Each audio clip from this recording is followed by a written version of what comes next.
Alors le DM9, il s'agissait d'un exercice du TD du chapitre 13, à savoir l'exercice 26, une histoire de suite implicite.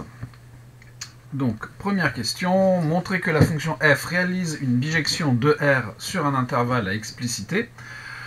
Bon, là, typiquement, il va falloir étudier la fonction pour se rendre compte de ce que l'on a. Bon. F est donc la fonction qui à x associe exponentielle x plus x, est définie et dérivable surtout sur R en tant que somme de telle fonction.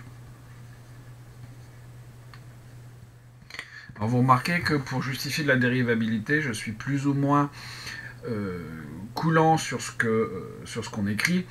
Ça dépend effectivement de la forme de la fonction. Ici, f, c'est la somme de deux fonctions usuelles toutes simples, il n'y a pas de difficulté, on peut se permettre d'écrire ça.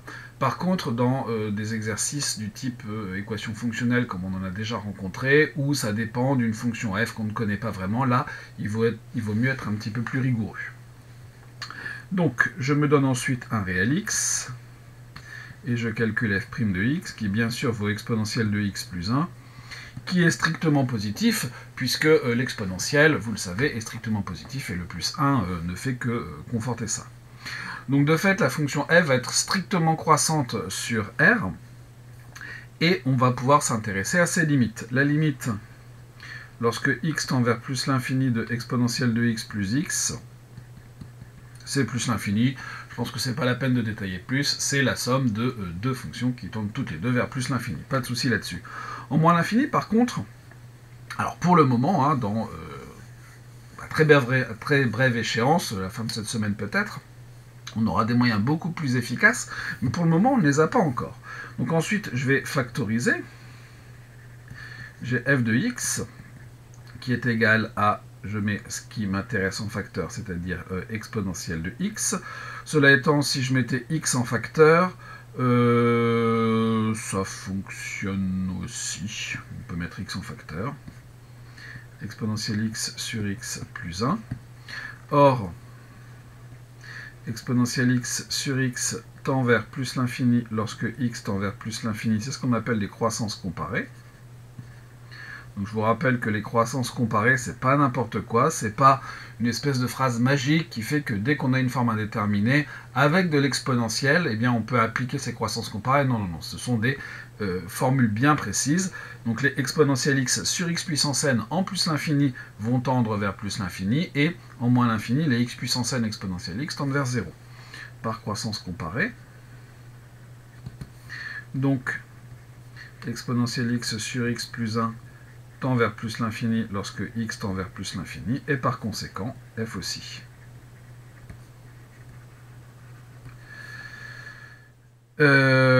C'était pas en plus l'infini qu'il me le fallait, c'est en moins l'infini. Donc ici, j'ai toujours x en facteur, ça va tendre toujours, on est en moins l'infini, on a dit.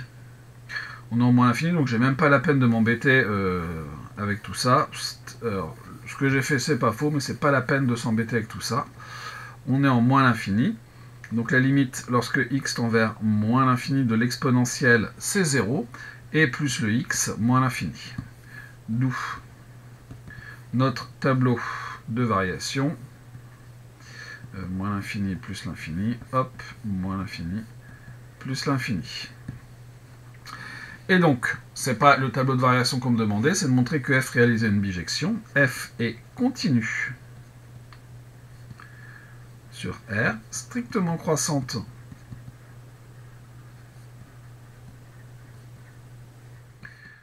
sur R. On a la limite lorsque x tend vers moins l'infini de f de x qui est égal à moins l'infini, et la limite en plus l'infini de f de x qui est égal à plus l'infini, par le théorème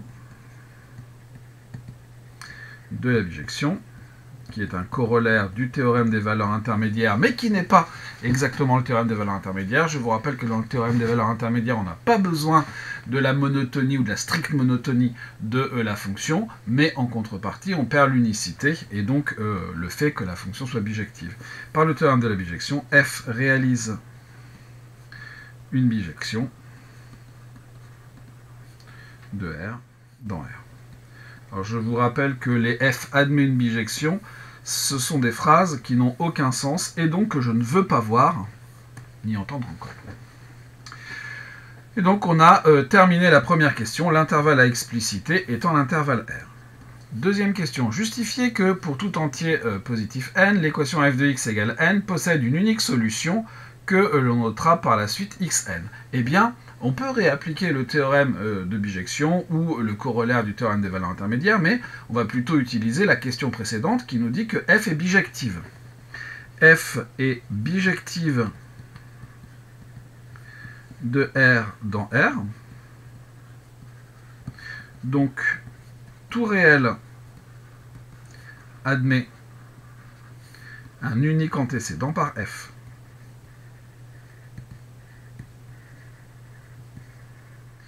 Évidemment, vu la première question, c'est ça qui est attendu ici. Donc, soit n appartenant à n admet un unique antécédent par f. Alors je répète un petit peu la même chose, on pourrait aller un petit peu plus vite. Dans R. Donc, il existe un unique réel xn tel que f de xn est égal à n. Et je conclus en répondant à la question qui m'est posée. Conclusion. L'équation f de x égale n admet une unique solution dans R.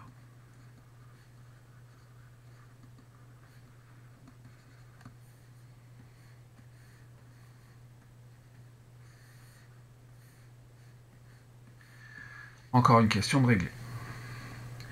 Troisième question. Déterminer la monotonie de la suite xn. Alors là, on est un petit peu embêté.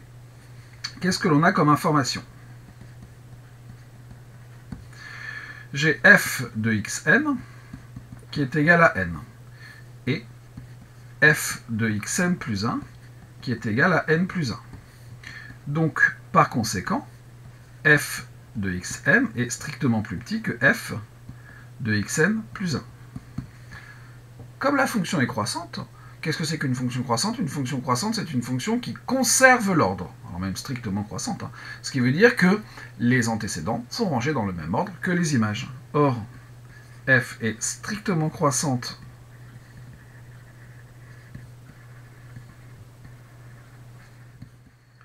sur R. Donc, si j'ai f de xn qui est plus petit que f de xn plus 1, c'est que j'avais obligatoirement xn inférieur à xn plus 1. Et donc ma suite est croissante. Conclusion.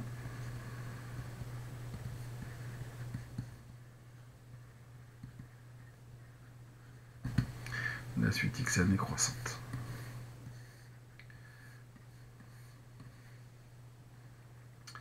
Question 4.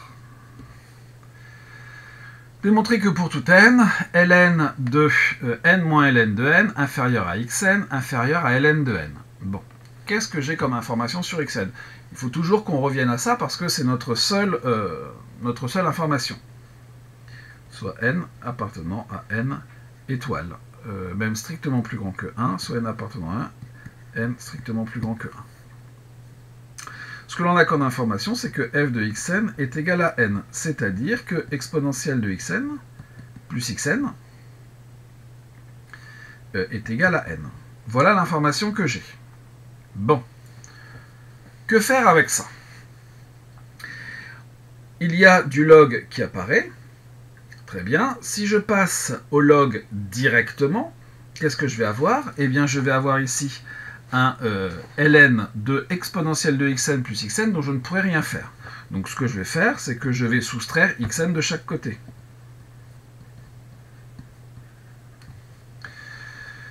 J'ai une exponentielle qui est un nombre strictement positif, ce qui veut dire ici que n moins xn est forcément strictement positif aussi, puisque les deux valeurs sont égales. Et donc j'ai comme information que xn est plus petit que n. Mais c'est pas ça qu'on nous demande. Je passe au log. Donc je peux le faire hein, puisque mon exponentielle est strictement positive. Et j'ai donc xn qui va être égal à ln de n moins xn. Bon. Est-ce que c'est très intéressant cette chose-là? Qu'est-ce qu'on me demandait déjà? Montrer que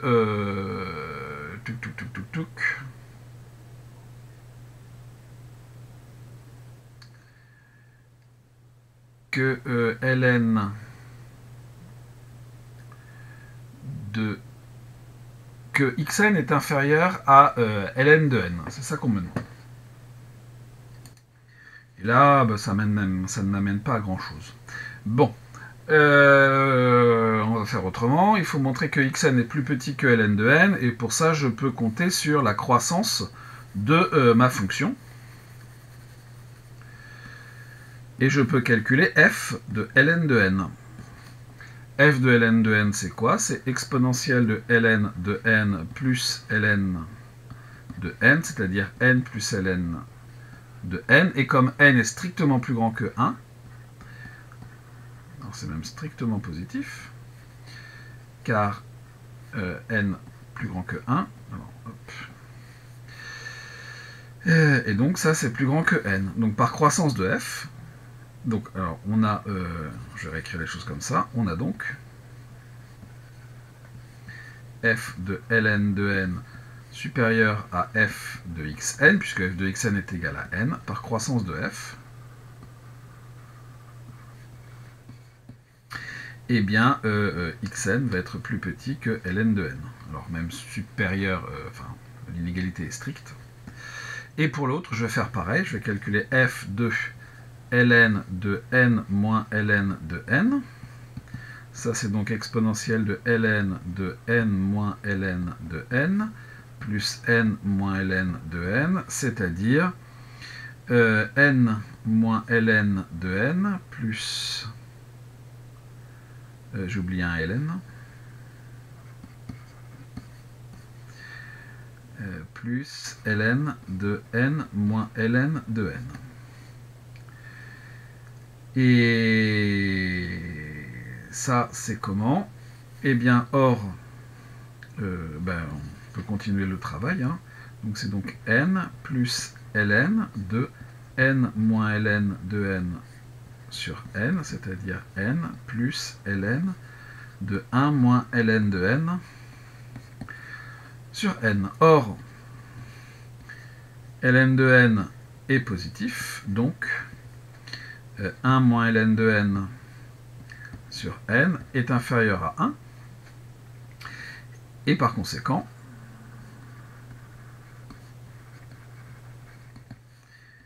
ln de 1 moins ln de n sur n est négatif, et donc n plus ln de 1 moins ln de n sur n est inférieur ou égal à n.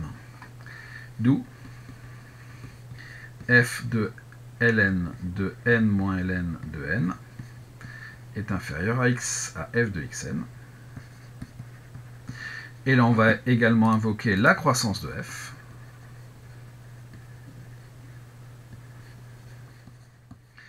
Donc, on aura ln de n moins ln de n qui va être inférieur ou égal à xn. Conclusion. Pour tout n supérieur strictement à 1, eh bien on a ln de n moins ln de n inférieur ou égal à xn, inférieur ou égal à ln de n.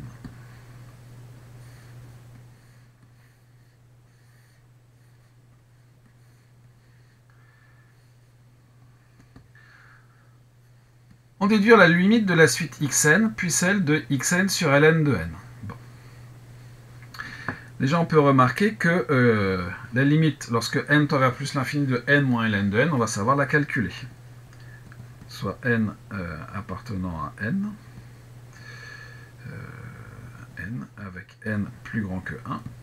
On a donc n moins ln de n, c'est n facteur de 1 moins ln de n sur n. Croissance comparée. Or, par croissance comparée,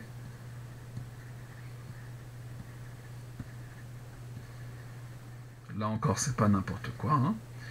J'ai ln de n sur n qui tend vers 0 lorsque n tend vers plus l'infini. Donc, n moins ln de n, qui est égal à n facteur de 1 moins ln de n sur n, va tendre vers plus l'infini lorsque n tend vers plus l'infini. Et donc par composition, avec la fonction logarithme qui est une fonction continue sur r plus étoile, ln de n facteur de 1 moins ln de n moins ln de n tend vers plus l'infini lorsque n tend vers plus l'infini. Par comparaison,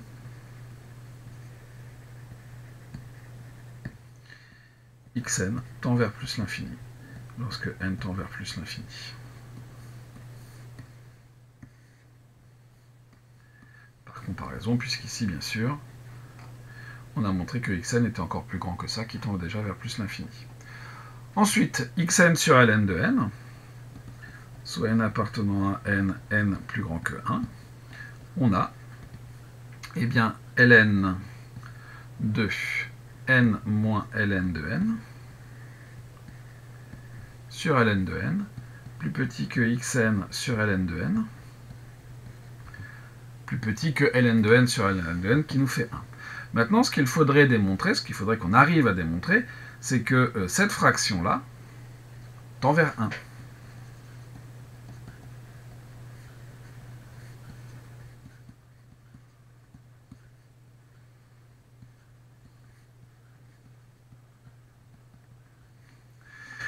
Un petit travail de limite. Alors pourquoi tend vers 1? Parce qu'évidemment, si on nous a fait trouver cet encadrement qui ne nous a pas servi à la question d'avant, c'est bien pour qu'il nous serve ici. Et un encadrement, ça fait clairement penser au théorème des gendarmes. Donc si jamais la fraction tend pas vers 1, bah, c'est un petit peu dommage, mais ça ne nous servira pas énormément. Et donc si on veut que ça marche, évidemment, c'est parce que c'est le ln de n ici qui va tout commander. Donc j'ai ln de n moins ln de n sur ln de n qui est égal à ln de n facteur de 1 moins ln de n sur n, le tout sur ln de n. J'ai le log d'un produit, c'est la somme des logs, donc je vais avoir ln de n plus ln de 1 moins ln de n sur n, le tout sur ln de n, c'est-à-dire que j'ai 1 plus ln de 1 moins ln de n sur n sur ln de n. Or, 1 moins ln de n sur n tend vers 1 lorsque n tend vers plus l'infini, c'est des croissances comparées, et c'est 1, on l'a vu juste avant, donc ln de n moins ln de 1 moins ln de n sur n va tendre vers 0 lorsque n tend vers plus l'infini par composition. On a presque terminé.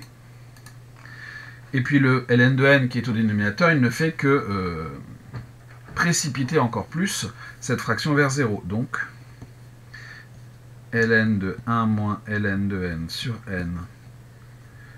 ln de n tend vers 0 lorsque n tend vers plus l'infini. Conclusion, enfin conclusion non, on en déduit que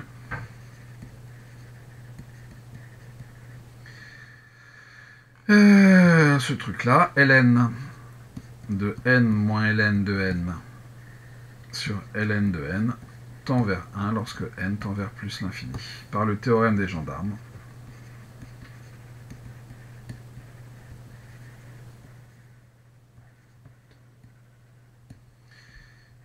Xn sur ln de n tend vers 1 lorsque n tend vers plus l'infini.